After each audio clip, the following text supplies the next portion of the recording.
The trade deadline is almost here, and we have wide receivers moving all over the place. Who are the Week 9 starts and sits? Let's talk about it.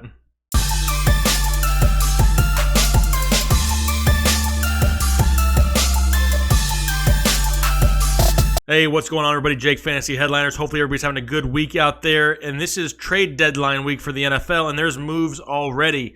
We got Golden Tate going to the Eagles, Demaryius Thomas to the Texans. But how does that affect their old teams and their new teams? Starts and sits here for Week 9. We're going to get into this list here in just a second. Like usual, got all the games. Going to break down wide receivers in every single matchup for every single team. Trying to get you guys the information for somebody actually on your roster. You don't want to go watch another show, listen to it for 30 minutes, and have them not talk about somebody on your team. Let's get into this list, and let's help each other set those lineups here for Week 9. Thursday Night Football, we have that exciting Oakland Raiders at San Francisco 49ers game that everybody's still not that excited about. For the Raiders, I thought I was going to be talking about Jordy Nelson and Martavis Bryant, but then here in Week 8, who are the two leading point getters for the Oakland Raiders as far as wide receivers go? Seth Roberts and Brandon LaFell. What? Yeah, Jordy Nelson came out, did absolutely nothing. 1 catch, 14 yards. Seth Roberts, he really didn't do a whole lot either. Only had 2 catches. Problem is, 42 yards and a touchdown on those 2. Martavis Bryant, non-existent. Brandon LaFell, 3 catches, 39 yards and a touchdown. I'm going to avoid all these wide receivers in Oakland. There's way too many options on all these other teams to try to figure out the crapshoot that goes on in Oakland on a weekly basis. Jordy, Roberts, Bryant, and LaFell, they're all sits for me here in Week 9.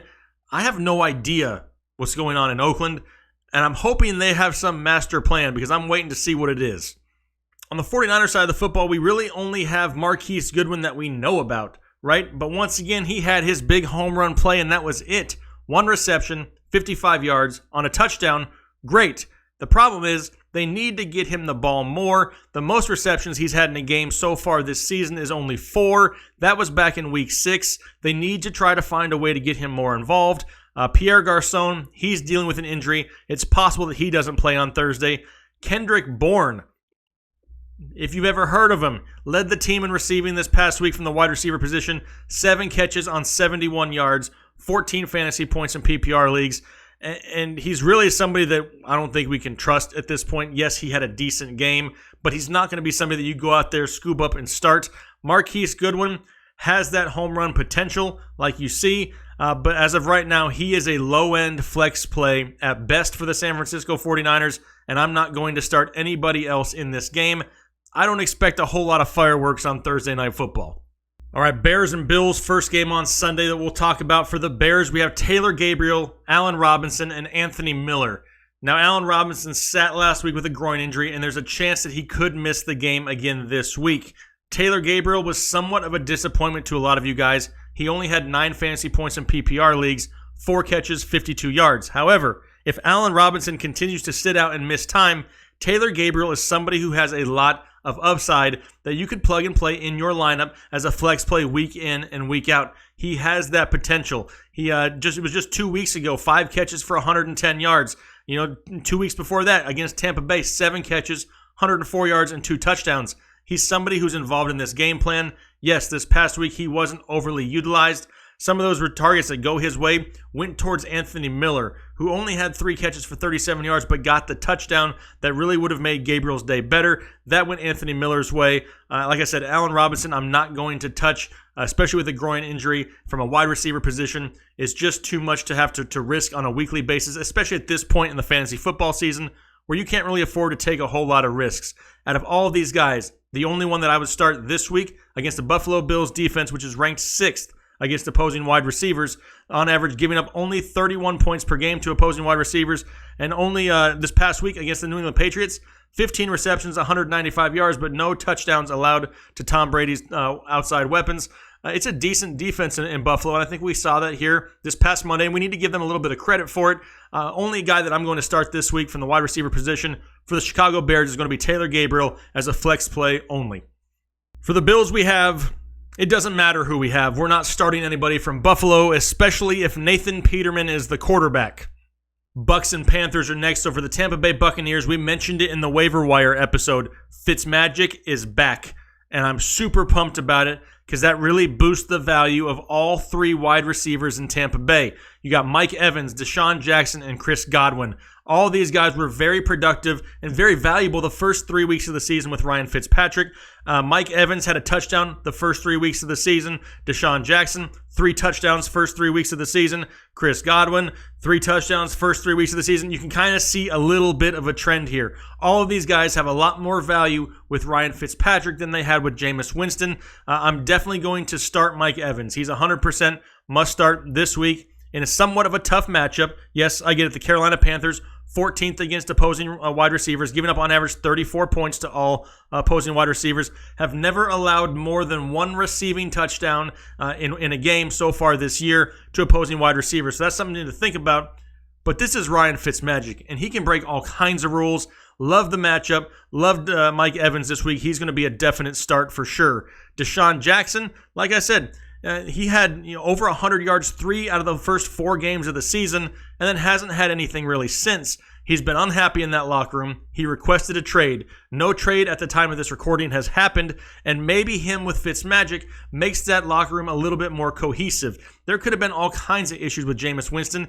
He's not exactly somebody that boosts morale and leads by leadership, leads by example. He just doesn't have that capability. This is something that could be a really positive turn for the Tampa Bay Buccaneers. Deshaun Jackson, I'm going to start him as a flex play this week.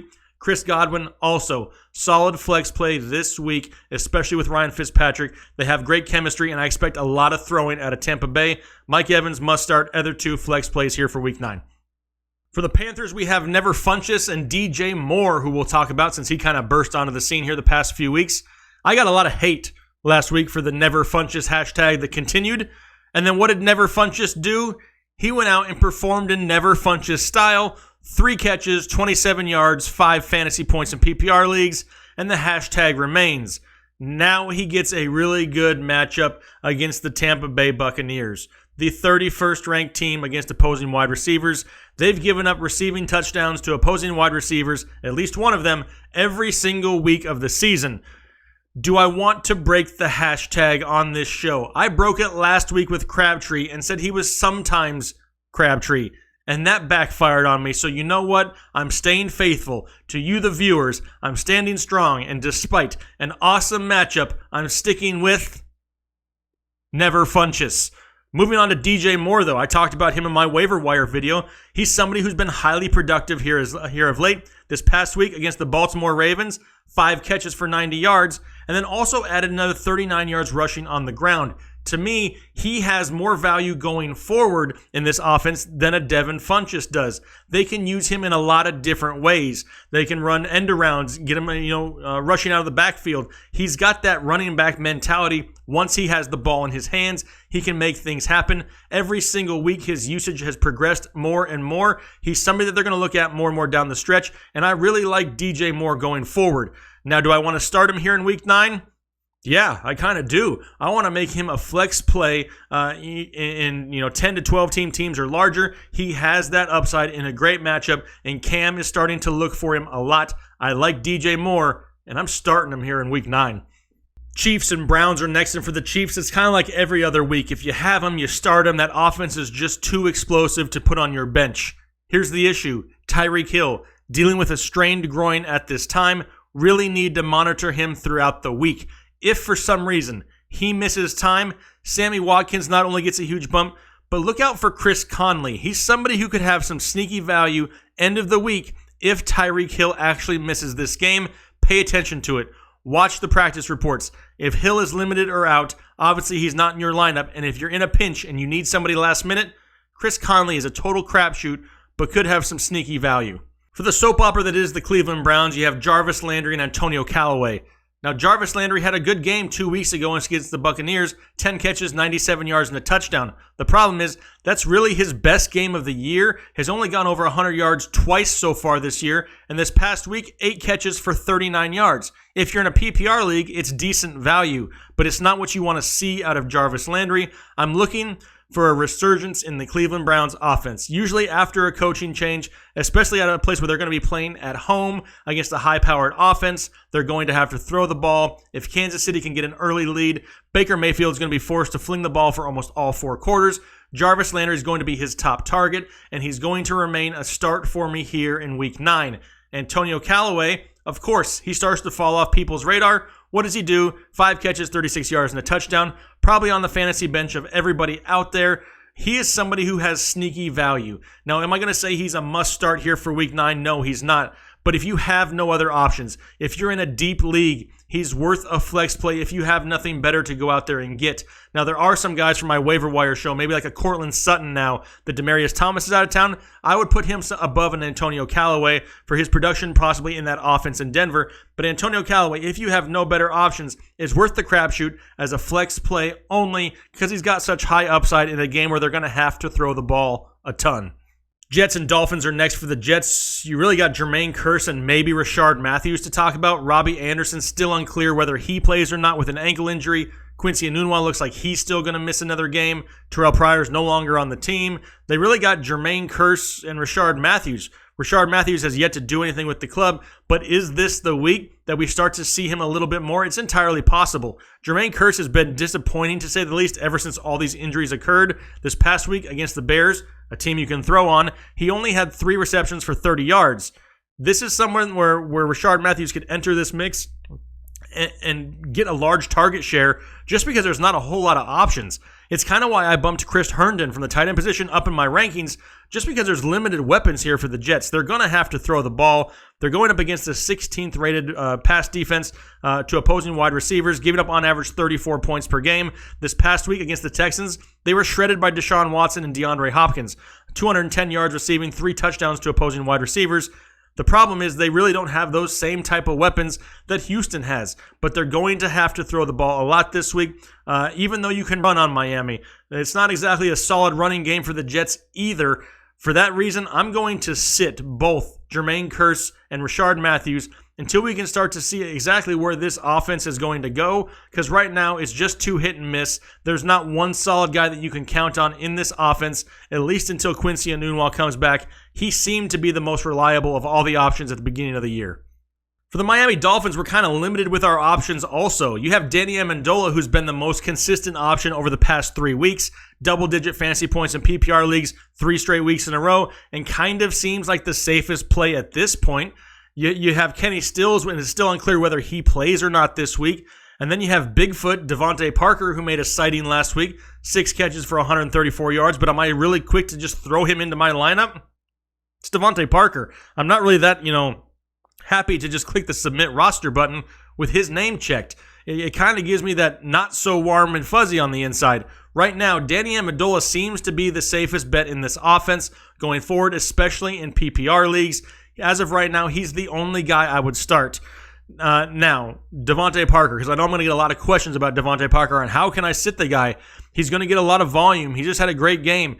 You have to remember, this game didn't exactly, go by, the book. He had a huge reception off of a play that went to another wide receiver who was hit hard, kicked the ball over his head, and you take that play away, Devontae Parker had an average day. I'm not overly excited quite yet. We've seen this out of Devontae Parker before. I'm not quick to say he's automatically a wide receiver 1 going forward. He's got to show me again this week. It's a great matchup for him. They're going up against the 29th ranked pass defense of the Jets. They're allowing 43 points per game. They've allowed a receiving touchdown to a wide receiver, opposing wide receivers, every single game this year except for week 3 against the Browns. They can be had through the air, but the only guy I'm trusting as of right now is Danny Amendola in PPR leagues. I got to see it from the others before I trust him. Steelers and Ravens are next, and this is typically one of those hard-hitting, grinded-out type games. And you have Antonio Brown and Juju for the Pittsburgh Steelers. You're not going to sit Antonio Brown, obviously. A lot of people were down on Antonio Brown, saying, man, what's going on with him? Nothing. The guy scored over 20 points 3 straight games. He's Antonio Brown. You're going to start him. Juju is somebody else who kind of irritated people last week with only 4 for 33 against the Cleveland Browns team, which we expected more out of him. Now he gets the tough matchup against the Baltimore Ravens, who are only giving up 30 points to opposing wide receivers, the 5th best in the league. Last week against the Carolina Panthers, they didn't give up any receiving touchdowns to wide receivers. Why? Never Funchess. Anyway, going forward, I'm still trusting Juju Smith-Schuster. This is not a guy that you really want to have on your bench. I can't imagine you have so much depth on your team that Juju is your fourth best wide receiver, or maybe even your third best wide receiver. Maybe you're stacked at running back and you can throw that guy at flex. Juju is somebody that you want to have in your lineup. He can have a big game at any moment. Remember, beginning of the season, the first 6 weeks of the season, he was a top 12 option. Just because he had one bad game, I'm not quick to hop off the bandwagon. I'm going to start Juju again here in week 9. On to the Ravens, and this one is also a little bit liberating. I'd like to apologize to all of the viewers that saw me break the hashtag last week and say sometimes Crabtree and say to start him. How did he repay me? Easy. A typical 3 for 31 for 6 fantasy points. He is also going back to the hashtag forever, and everybody do it with me. Never Crabtree ever again. I don't care. The hashtag remains. I apologize to the faithful. Moving forward, though, they got the matchup against the Pittsburgh Steelers, which you can throw against. Right now, they're giving up on average 41 points per game to opposing wide receivers. They've allowed touchdowns to opposing wide receivers every single week of the year. And we have John Brown and Willie Snead as the other two guys we'll talk about. Now, unless you're in a deep 12-team or larger league, Willie Snead he'll be a flex play in those larger leagues, but otherwise we're not going to touch him. John Brown coming off a bad week, only 3 catches for 28 yards against the Carolina Panthers. He is still the one lone wide receiver in this offense that I will start going forward. Yes, 3 out of his past 4 games have been down weeks for him, but he's still going to be the top target for Joe Flacco moving forward in a decent matchup against a Pittsburgh Steelers team that can put up points and could force the Ravens to throw more all throughout the game. John Brown's a decent start, and I'm going to start him as a flex play here in Week 9. Lions and Vikings are next, and it's different, right, for the Detroit Lions now. No more Golden Tate. He's not there anymore. He's in Philadelphia. What do we do going forward? It's easy. Now you start Kenny Golladay and you start Marvin Jones. This is exactly what all the Kenny Golladay owners wanted, because now he's going to get the volume to possibly put up huge numbers. If you have these guys, it is a tough matchup. The Vikings are the 3rd-rated defense against opposing wide receivers. They haven't allowed a touchdown to an opposing wide receiver since Week 4 against the Los Angeles Rams. This is a tough defense, but they're a little bit banged up right now. Drew Brees didn't have to do a whole lot against them through the air this past week, where he only had 99 yards. The receivers only had 99 yards receiving.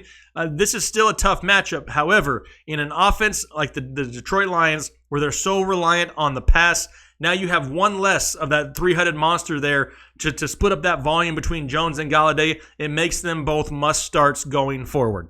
For the Vikings, we have Thielen and Diggs, and you're going to start both of them no matter what. They're both ranked inside the top 10 right now. Adam Thielen being the number 1 fantasy wide receiver at this point, averaging almost 25 points a game. He's got a huge streak going of 100 yards per game. Stephon Diggs is an elite talent in a decent matchup against the Detroit Lions, who have limited people here in the past. However, they're the 7th-ranked defense through the air, but they've allowed 2 touchdowns in each game to opposing wide receivers for 3 straight weeks.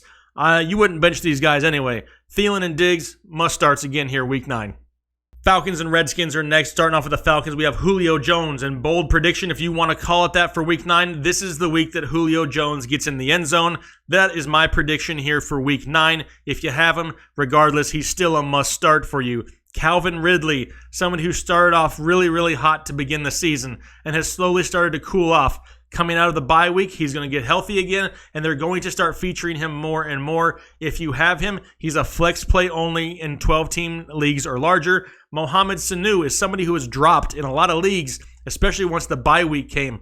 Don't forget about Mohamed Sanu. He's had 4 double-digit games out of his last 5. He's somebody who's a consistent piece in that offense. He's more consistent than Calvin Ridley because he's not as touchdown reliant. He's somebody that's going to be featured in that offense, and he's going to be looked at by Matt Ryan every single week. If you're in a pinch and you need a wide receiver, Mohamed Sanu is a decent option, especially with the matchup they have this week against the Redskins. It's a lot easier to throw on the Redskins than it is to run against the Redskins. They've given up on average 37 points to opposing wide receivers. Last week against the Giants, 218 213 yards, no touchdowns to the opposing wide receivers. But up until that point, had allowed a touchdown every single week to opposing wide receivers except for in week 1. You can throw against the Redskins, and all 3 of these guys are worth a start at their respective position. Julio Jones, surefire start. Calvin Ridley, flex play at best, and Mohamed Sanu, also a flex play depending on your league size. These are decent matchups, decent guys to put in your lineups here for week 9. For the Redskins, it's a little bit of a disappointment. For weeks, we've all been starting our wide receivers against the Atlanta Falcons because they just can't stop anybody. They're the 30th ranked defense to opposing wide receivers, giving up on average 44 points per game, multiple touchdowns to opposing wide receivers 4 out of the last 6 weeks that they've played. This is definitely a team you want to start your wide receivers against. The problem is, we don't really want to start any of the Washington wide receivers. Paul Richardson has been underwhelming at best. This past week, 2 catches for 34 yards. Jamison Crowder, still unclear whether he plays. He's been out for a few weeks. Josh Doctson, who's been their best option, 5 catches for 49 yards. That's his best game of the season. None of these guys are really jumping off the paper to make you excited to start them. I'm going to sit all 3 of their wide receivers because once again, I'm going out there on a limb and I'm going to say this is the week that Jordan Reed has a better game. It's coming at some point. He's healthy. It's got to come at some point. I'm not trusting any of these 3 wide receivers here for the Washington Redskins. Texans and Broncos are next, and this is a little different. I'm going to be talking about Demaryius Thomas, but not Demaryius Thomas of the Denver Broncos. It's Demaryius Thomas of the Houston Texans. Yes, he's been traded, but how does that affect week 9? I'm not quick to say he's a must start. He may be going forward, but this week, even though he's going to be going there on a Monday and has a full week's worth of practice, I don't know if we can catapult him right up in there to that, high-end wide receiver 2 status that he's capable of. To me, this kind of says that Kiki may not be here this week also. This injury may take a little bit longer, but once he comes back, they're going to have, 3 solid wide receivers to give Deshaun Watson and give him the opportunity to get the ball further down the field now that Will Fuller is out. Demaryius Thomas this week. If you have no better options on your bench, if there are no clear starters on your bench, then I take a gamble with Demaryius Thomas as a flex. If you have an obvious good start on your bench, I won't gamble on Demaryius Thomas until at least next week. Give him a week to get acclimated to that system, to that new offense, to get some chemistry with Deshaun Watson before you absolutely trust him. But like I said, if you have no better options due to bye weeks or injuries on your bench, he's worth a gamble as a flex play only. DeAndre Hopkins, I'm not going to sell him to you. I don't care who he's playing, who his teammates are, whatever it is, you start DeAndre Hopkins. For the Denver Broncos, now we have Emmanuel Sanders still, but now we have Courtland Sutton as the number 2 wide receiver there in town. Emmanuel Sanders is going to be a must-start. He's going to be the top target for Case Keenum in that Denver Broncos offense, and as of right now is still currently ranked wide receiver 7 in PPR formats. He's been their best receiver all year long, despite a down week last week against the Chiefs where he only had 4 catches for 57 yards, 9 fantasy points. It is a tough defense for the Houston Texans. Currently 8th against opposing wide receivers, haven't given up a touchdown reception to an opposing wide receiver since week 6, so they are improved. They're playing better. However, last week against the Dolphins, they did give up 213 yards receiving. Part of that went to Bigfoot Devontae Parker, but it doesn't matter. We're going to start Emmanuel Sanders this week, and now we enter Courtland Sutton time. Is it time to trust him in our starting lineups? Kind of similar to Demaryius Thomas, right? If you have a clear-cut, solid starter on your bench, then I throw him in over Courtland Sutton. If you have a lot of bye weeks, a lot of injuries, a lot of underperformers, a lot of guys with bad matchups, Courtland Sutton is somebody who down the stretch could be a solid wide receiver too. I talked about him a lot in my waiver wire episode this week. I really like the upside of Courtland Sutton now that Demaryius Thomas is gone. If you need somebody due to bye weeks or injuries, he's a flex play. If you have a better option for this week, I bench him for 1 week. Let's see what he can do because this guy could have huge value down the stretch. Chargers and Seahawks are next. Starting off with the Chargers. Coming off their bye week, you have Keenan Allen. Yes, I know you're disappointed with Keenan Allen right now being wide receiver 27 in PPR leagues. I get it. However, the guy has still put up double-digit points every single week with the exception of week 3. He's a solid play. Is he an elite play at this point? Not yet. And I know it's disappointed, but they're coming out of the bye week, and they're going to have to start getting Keenan Allen going. Same thing as last year. Down the stretch, second half of the season, Keenan Allen was one of the tops in football. I expect them to try to force the ball his direction a little bit more. And even though it's a tougher matchup, the 11th ranked defense in the Seattle Seahawks last week against the Detroit Lions gave up 179 yards and 2 touchdowns through the air to the opposing wide receivers. And I'm definitely going to start Keenan Allen Be patient with him. Don't give up on him quite yet. As far as the Williams brothers, you got Mike or Tyrell, and which one do we choose here for week 9? It's really a gamble for both. I can see them trying to get Mike Williams more involved. However, Tyrell Williams has been the more efficient guy as of late. This week only. As long as you have solid players, solid starters, I'm not going to gamble on either Tyrell or Mike Williams. If you need one of the two to throw into your flex play, maybe due to buys or injuries, if I had to trust one at this point, it's Tyrell Williams. His past 2 games played over 100 yards each game, 3 touchdowns to those last 2 games, and seems to be the big deep play threat for Phillip Rivers going forward. He's who I would choose over Mike Williams, but Keenan Allen still a must start for me here in week 9. For the Seahawks, we have a couple guys to talk about. We have Tyler Lockett, David Moore, and Doug Baldwin. Now, a couple weeks ago, you guys had no idea who David Moore was, and you may not even know who he is now. However, the last 3 games that he's played, he's averaged 16 fantasy points per game and has 4 touchdowns in his last 3 games played. He's somebody who's gained a lot of attention from Russell Wilson, obviously. I like to refer to David Moore as the guy who steals the value of Doug Baldwin. Doug Baldwin is somebody who I'm going to have to own this year. I was super high on Doug Baldwin, and I haven't given up on him yet for the season. He's been very, very disappointing. Yes, I get it. Only 2 catches for 26 yards, and he doesn't look like he's 100%. Everything comes out saying he's 100%, but if you watch the tape, you can just tell it's not the same Doug Baldwin that we've seen in years past.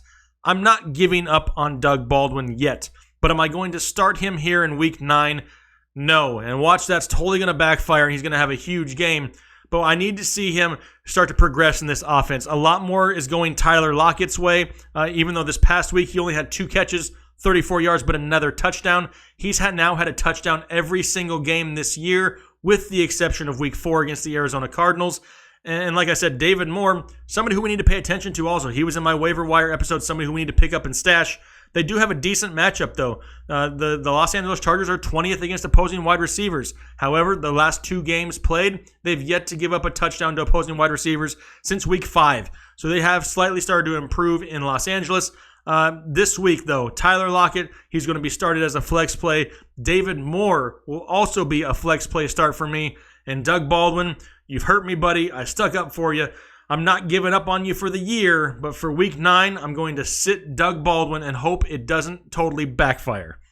Rams and Saints are next, and for the Rams, like I've said with this offense in the past, if you have them, you start them. Robert Woods, Brandon Cooks, and there's a chance that Cooper Kupp comes back this week. If they're all full goes, they're obvious starts, especially since they're going up against the worst-ranked defense against opposing wide receivers in the New Orleans Saints, giving up on average 50 points per game. This past week against Minnesota, 266 yards and 2 touchdowns.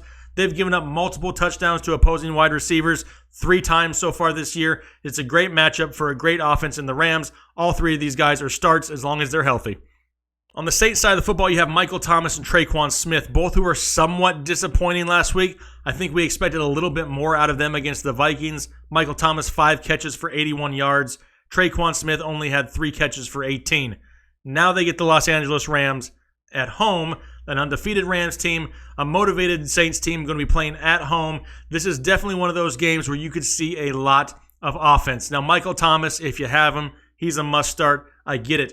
But you can throw against this Rams defense, and they have been elite at times. However, just this past week against Aaron Rodgers, they gave up 263 yards to opposing wide receivers. You can throw against the Rams, and they're going to have to in New Orleans to win this game. The Rams put up points. It doesn't matter who they play. They're going to score, kind of similar to the Chiefs. The Saints are going to have to keep pace in this game, and they're going to have to throw the ball.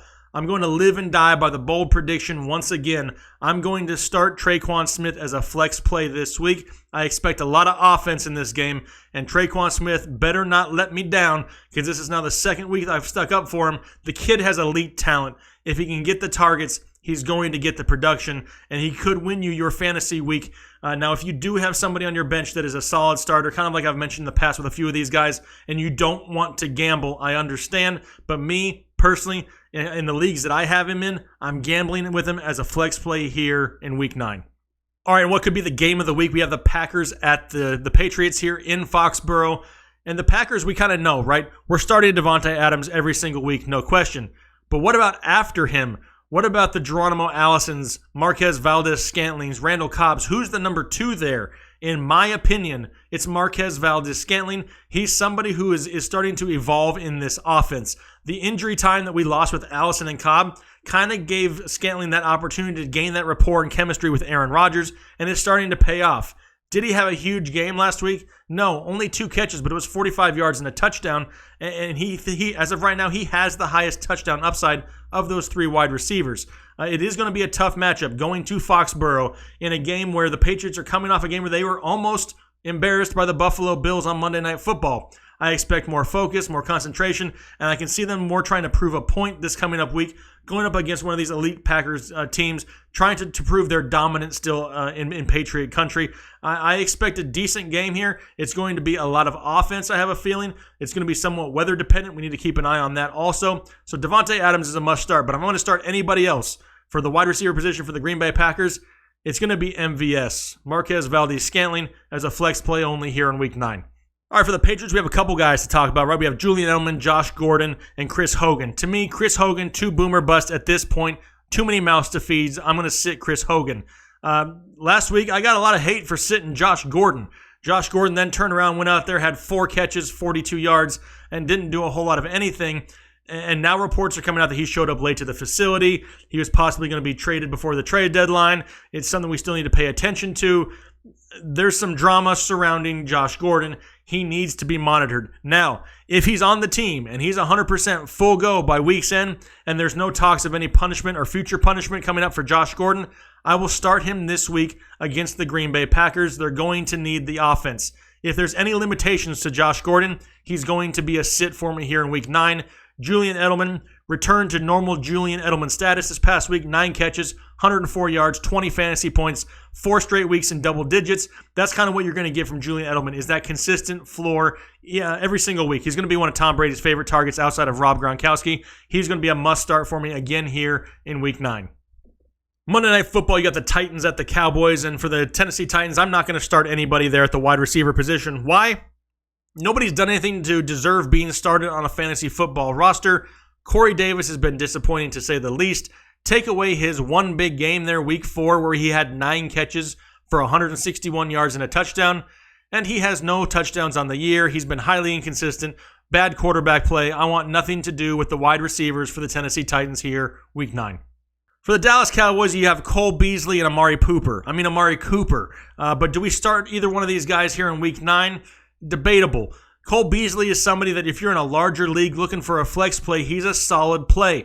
In his past 2 games that he's played before their bye week, he's had 16 catches, 157 yards, and 2 touchdowns. He's somebody, like I said, that is serviceable for a week as a bye week fill-in. Amari Cooper is the one who has the big question mark, right? Do we trust him? Did we trust him in Oakland? Absolutely not. Now do we all of a sudden trust him now that he's a part of the Dallas Cowboys? I'm not quick to say that either. I can see them trying to come out and show off their shiny new toy, if that's what you want to call Amari Cooper, but I'm not quite ready to crown him as a must-start here in Week 9. They're going up against the Tennessee Titans defense, which is ranked 23rd against opposing wide receivers. Their last game before the bye week to the Los Angeles Chargers gave up 258 yards and 2 touchdowns to their wide receivers, so you can throw on the Tennessee Titans. But it's Amari Cooper, and I want to see how he fits into this offense before I trust him in my lineup. If you have no better options due to all these bye weeks and injuries, I would not put him any higher as a flex play here in Week 9. But if I had my choice, he's going to sit on the bench until I can see how he fits into this offense going forward before I want to even think about putting him in my fantasy lineup. All right, those are all the wide receiver matchups here for Week 9. Hopefully that was able to help you guys out and help you make some of these start-sit decisions. Trying to give you guys a little bit of perspective to make some of these decisions a little bit easier to make. I really appreciate the support. Make sure you guys are liking, commenting, subscribing. I look forward to hearing from you. And don't forget, end of the week, a live show coming up. Either going to be Saturday or Sunday. Make sure you're paying attention to your YouTube feed. I'm going to put a post on YouTube letting you know the exact date and time of that live show. You don't want to miss it. Had fun with it the past few weeks. A lot of interaction with you guys, and it's a lot of fun for at least an hour there on the weekend night. So like I said, really appreciate the support. Look forward to talking to you guys. We'll talk to you later. Thanks. Bye.